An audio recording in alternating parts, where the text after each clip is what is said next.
ఆవు పులి కథ. అనగనగా ఒక ఊర్లో ఆవులు కుటుంబంతో నివసించేవి. చాలా హ్యాపీగా దూడలను ఆడిస్తూ వాటికి పాలిస్తూ ఉండేవి. ఆ ఊర్లో ఒక ఆవు పేరు గోము. దానికి దూడ పుట్టింది. అలా దూడల్ని పడుకోబెట్టి ఆవులన్నీ ఆహారం కోసం అడవిలోకి వెళ్ళాయి. ఆ అడవిలో పెద్ద పులికి ఆకలి వేసి ఆహారం కోసం అడవంతా తిరుగుతుంది.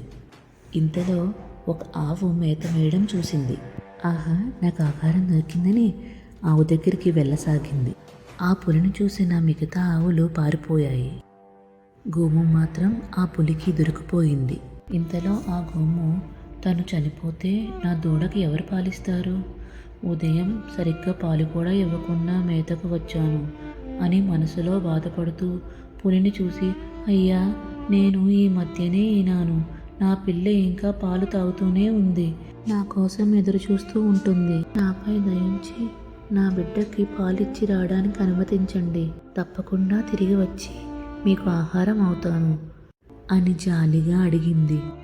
ఆవు మాటలు ఎందుకో పులికి నమ్మబుద్ధి వేసి, సరే, నాకు బాగా ఆకలిగా ఉన్నా నీ మీద జాలితో నీకు అవకాశం ఇస్తున్నాను, వెళ్ళి త్వరగా రా అని చెప్పింది. తనకు అవకాశం ఇచ్చినందుకు పులికి ధన్యవాదాలు తెలిపి ఆవు తన దూడ దగ్గరికి వెళ్ళింది.